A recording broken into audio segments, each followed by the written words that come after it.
Christmas is just around the corner. What a fun time this is. A time for faith, family, traditions, hot chocolate. Oh yes, and of course, painting. But then again, any time of the year is a good time for painting. So today I have something a little special planned. I have a Christmas flower tutorial that I've prepared in celebration of my Craftamo brushes being back in stock.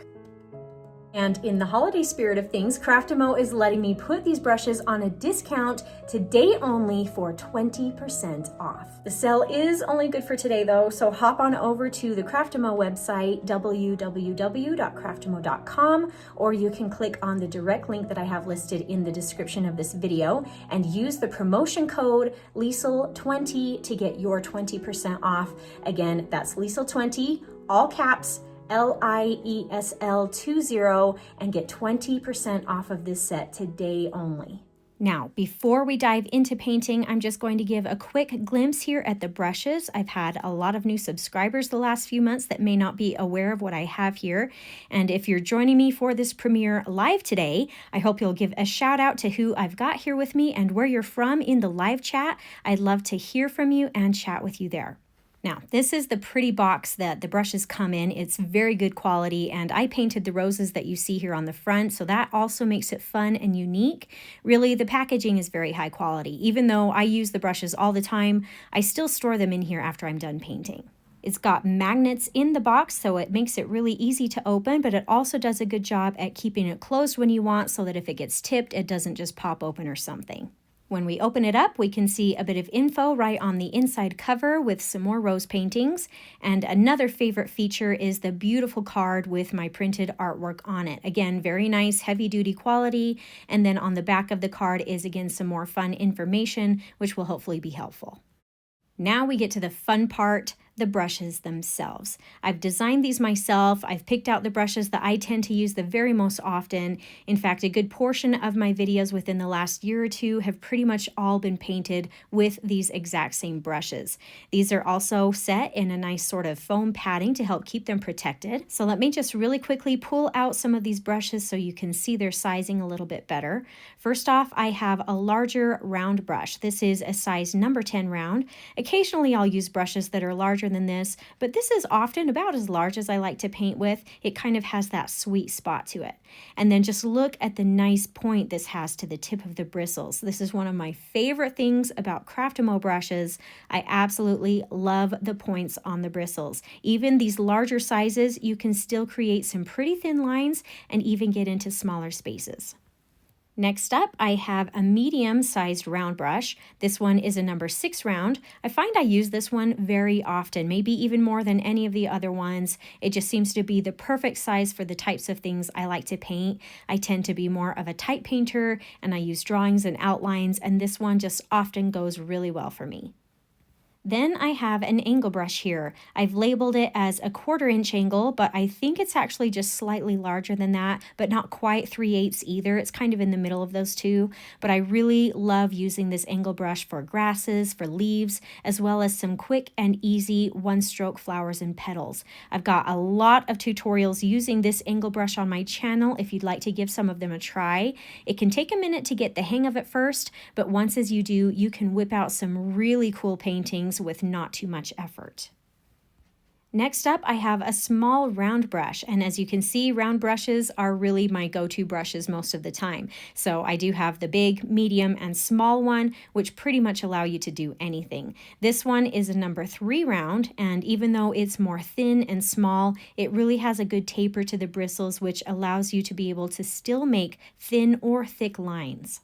And lastly, I had to include a thin number 1 rigger brush in the mix. Because I paint florals most often, I really need to be able to paint thin lines for like veins or stems or small thin accents, things like that. And this is just the best. The bristles on this brush are just about the same width all the way down. So even when you're pushing down on the bristles, it only allows for the line to be so wide, which makes it easy to paint thin lines without much worrying about making them too wide.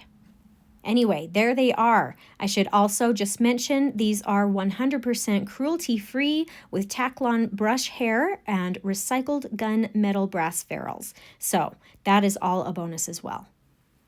Now, I'm not going to go into all of the brush strokes and the things that they can do in this video, but I have made some tutorials featuring all of that in the past, so I'll put some links for those in the description of this video if you'd like to check that out a little bit more and see what these brushes can actually do. But for today, let's go ahead and get to painting a pretty Christmas flower.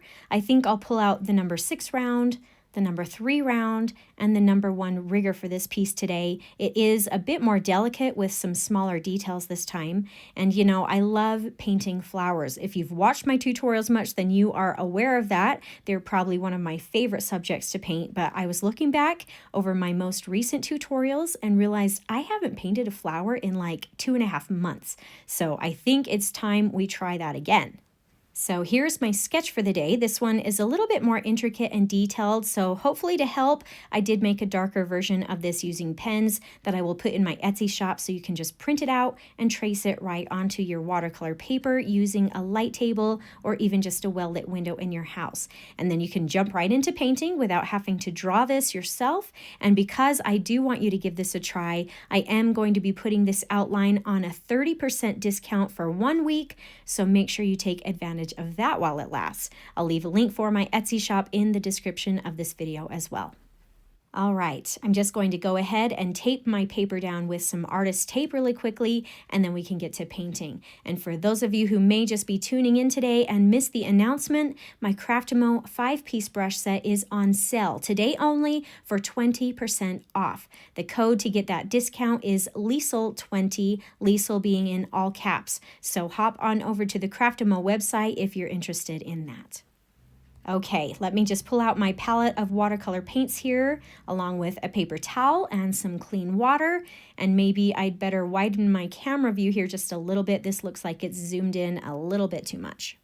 So to get started, maybe let's just dive right in and paint the focal point of this piece first, which is the main flower head near the center of the page. I really want this to be bright, rich, and a vibrant red color. So I'll pull out a good concentrated amount of cadmium red onto my tray. I'll have enough water mixed in to keep it fluid, of course, but I do have a little bit more paint than water in the mix. Now we need a shadow red color that we can use on the petals as well. This can be kind of a tricky balance because we still want the color to be as vibrant as possible while also having it a bit darker. So let's try maybe pulling out some alizarin crimson and then adding just a tiny bit of ivory black to it. Whoa, oh dear, I got way too much black there. Don't do what I just did. You only need just a tiny amount of black. Black has a tendency to really take the vibrance out of a color, and I put way too much in there. We only need a hint, so I'm just going to get some more red and bring that back. Okay, that still might be a bit heavy on the black, but it's definitely better. So let's go ahead and give it a try. So using the number 6 round brush, I'll start painting one petal at a time using the pure concentrated cadmium red. Now, I often paint petals using the wet on wet technique to get the color to not only blend and spread better, but it also kind of softens the paint color a bit too. Today though, I want this red to be as bold and bright as possible, so I'm going to be painting this wet on dry instead. I'll just paint a base layer of the cadmium red here first, and then I'll take just a hint of that darker shadow red that we mixed up, and while that initial paint color is still wet, I'll add that right in at the base, or maybe even along the sides a little bit, or maybe in the area to create a little bit of dimension on the petal. And I have to say, probably every petal I do is going to have a slightly different placement of the shadow color. They won't all be exactly the same. You just want to use the shadow to help emphasize each petal and make it stand out a bit from the rest so they don't all just look like one big blob of color. So try to be a little strategic and use a bit of thought as you start adding this color in. And I will just caution, only use a very small amount of that shadow color. We don't want it to become overpowering or take over the pure cadmium red. This should just be the accent, not the focus. So use it sparingly.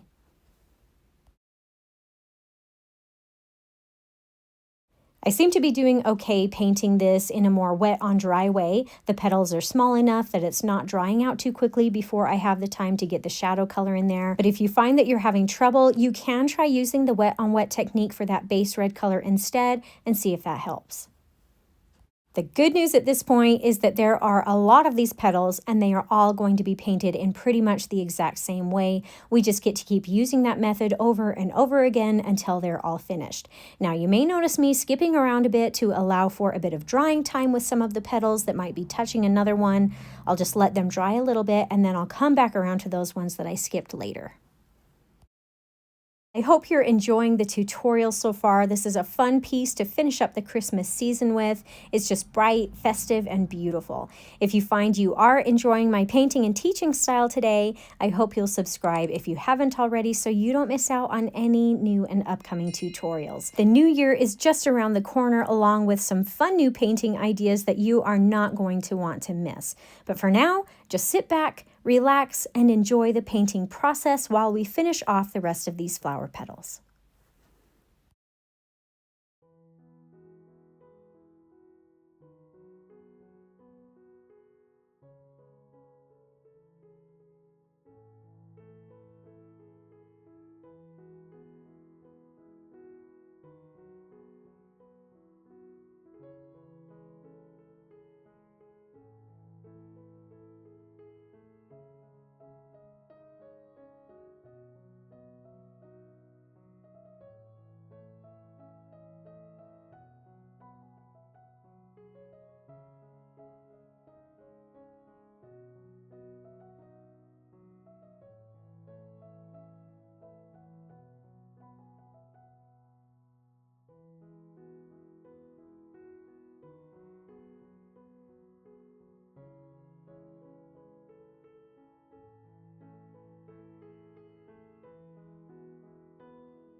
Okay, well done, my friends. That turned out pretty good. The red color is so thick, it pretty much is opaque. Not sure if that's good or bad, but it definitely stands out, which I guess works well in creating the focal point of the piece.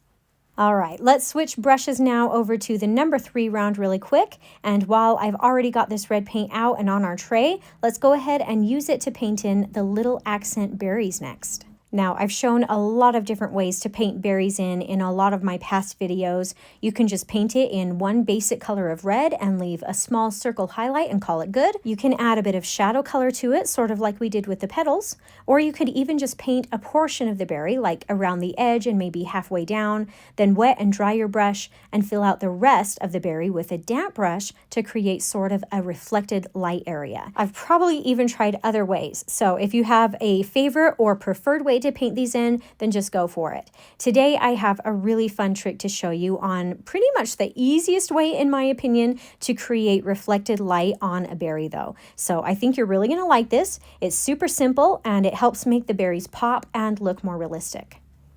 So to start with, I'm just going to go ahead and paint in the full circle area of the berry except for one small round spot that I will leave white for the highlight. With this, all you need to keep in mind is to make sure that the highlights you leave are in about the same general location on each berry so that they all look like they are getting their highlight from the same light source. So I'm just going to continue on here and paint in all of these berries just using the cadmium red paint.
Okay, awesome. That wasn't too bad so far, but now here comes the magic.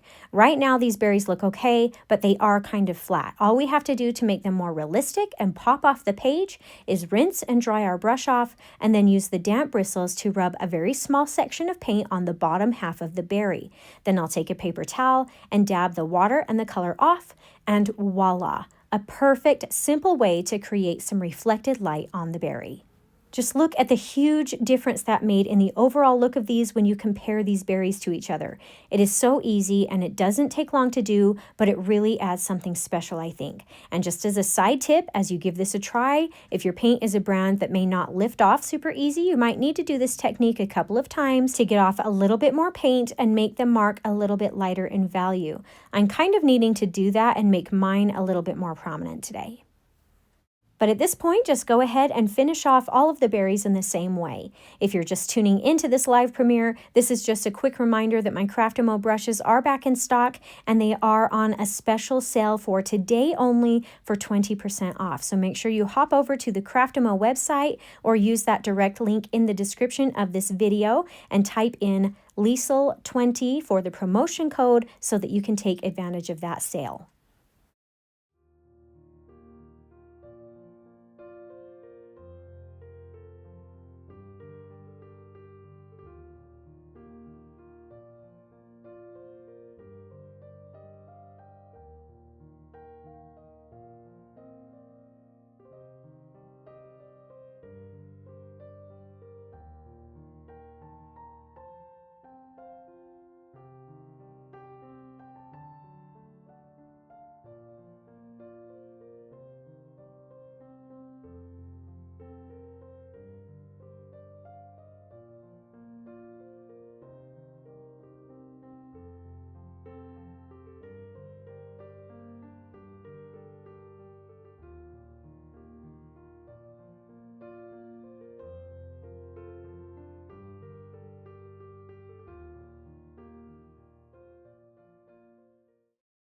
Okay, next up, why don't we go ahead and paint in the center of the main flower now that the petals are dry? I had a few different ideas on how to maybe do this, so to be honest, I'm not sure how this is going to look, but I'm going to give it a try anyway. So I'm just going to pull out some maybe Gamboge yellow, which is basically a nice rich golden yellow color, as well as a bit of ivory black. I'm going to try sort of a two-toned effect here and paint some dots of the yellow color up near the top half or maybe even 3/4 of the stamen area. Then I'll take some of the ivory black and paint dots of color along the bottom half. We'll just see how that goes.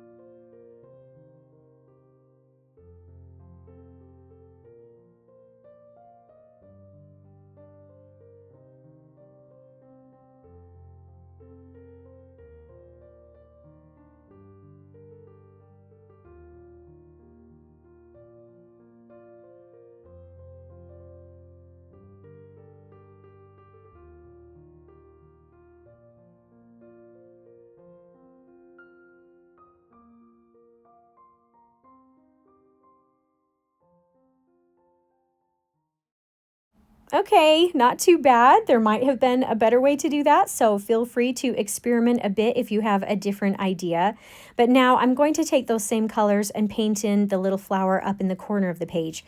Actually, it's not really a flower anymore. I thought it could be fun to just have the center part of the flower here, like all of the petals have already fallen off, and it's just the center part of the flower that's left. I kind of feel like, though, that I want to add some red in between the black and yellow this time to sort of help tie that red color into this a little bit. Again, not sure if this is a good idea, but I'm going to give it a try and see what happens. I'll use the wet on wet technique this time though, so I can get my colors to blend into each other a little bit better. So after I put a little water down, I can add in a touch of the cadmium red more into the center part. Then I'll blend a little bit of black color onto the bottom and some yellow at the top. I decided to add the red in here though because I was afraid that just the yellow and black would stand out way more than I wanted it to. I was hoping that having the red in the mix would kind of tie it in with the rest of the painting. I think my red was a little on the light side, so I might need to add just a touch more in the middle area here. But again, if you have a different idea of how to do this, then I say go for it. You might even come up with something better than me. All right, we are moving right along here. The next thing that we need to paint in are the leaves. I think I'll try kind of a two-tone color on these as well. Maybe let's try some olive green for the main base color of the leaf, and then let's pull out a bit of hooker's green for the shadow accents. And if you feel like the hooker's green isn't quite dark enough, you could probably add just a touch of black to that also. I think I'll switch back over to the number 6 round again so I can cover this area a little bit quicker. I'll kind of just paint these leaves in a very similar way as I did the petals though. I'll paint the majority of the leaf with the olive green, just wet on dry, and then as I get down to more of the bottom area of the leaf, I'll grab a touch of that hooker's green and add that in, slightly blending the two colors together.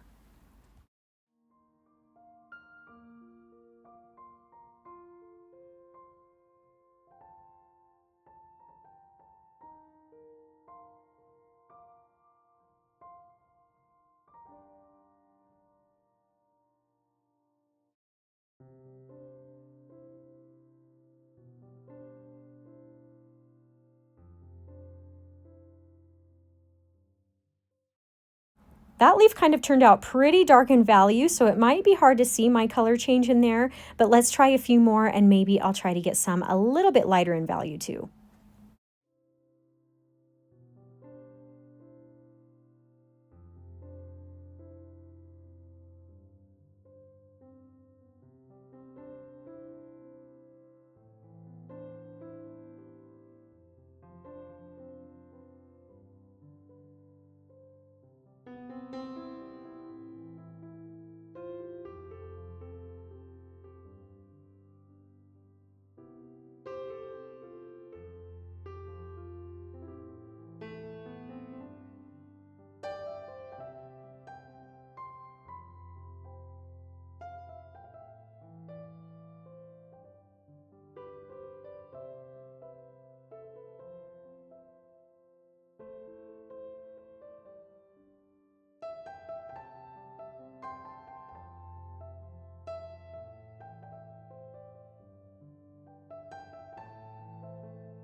All right, those turned out pretty good, I think. Maybe I'll pull out the rigger brush really quick and take a touch of this green paint and add some little twig or accent lines stemming out from these leaves.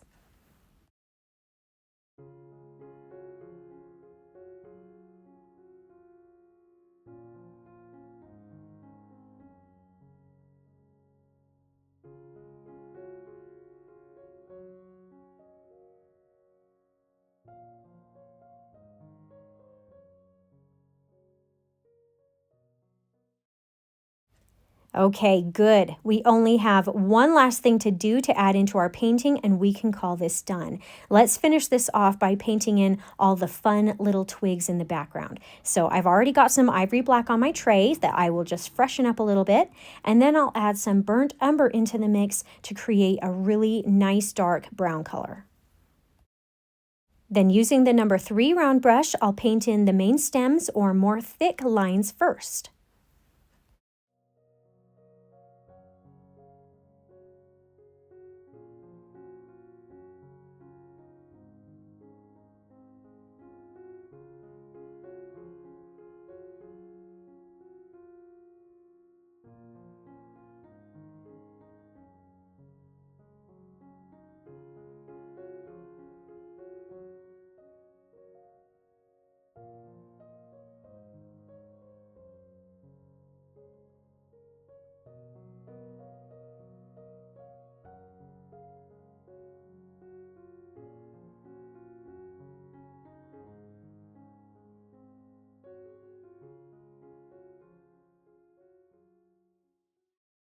And I'm not exactly sure what the correct term for this part of the flower is. It's like the casing or the outer shell of the flower bud that kind of then spreads once as the flower opens. So I think I'll go ahead and paint this in too.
All right, good enough. I think that's kind of it for the more thick parts of the branches. So let's switch over to the number 1 rigger now and paint in the rest of the branches in really nice, thin, fine lines.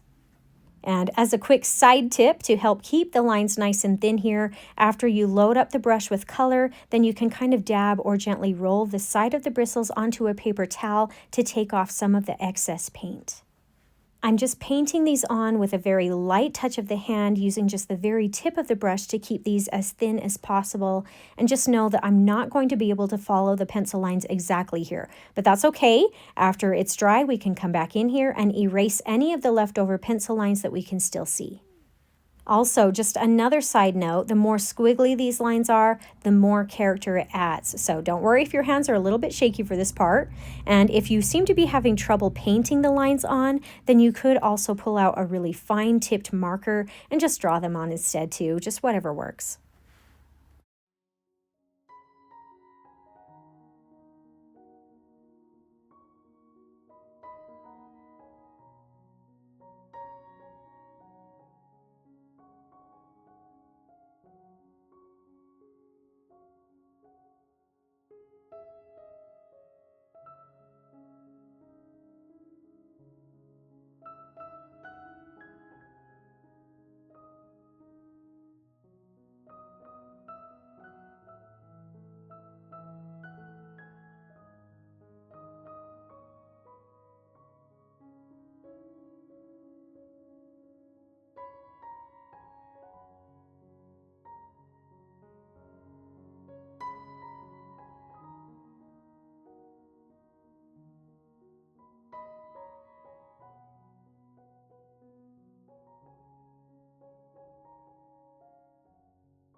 You know, as I got going, I started to worry that maybe I had too many of these little random branches on here. I don't want it to look like a spider web or something, so feel free to leave off a few of these or thin it out a little bit if you need to. This is just a guide, but you're the artist and you can choose what you feel like looks good on your piece.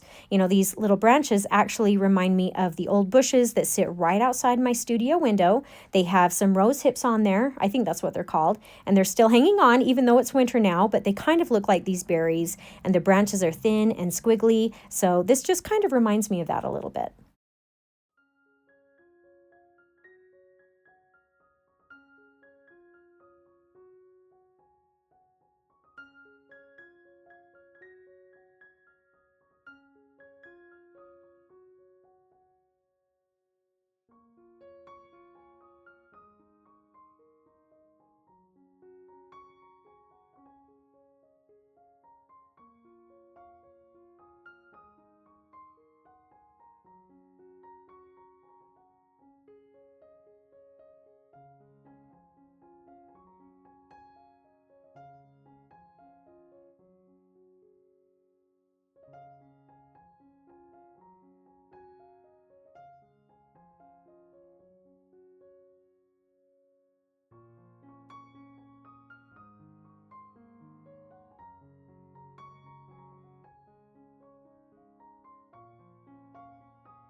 All right, we are just about done, but I did forget one tiny little thing. Now that the leaves are completely dry, let's use this rigger brush and just paint a thin vein line on these leaves.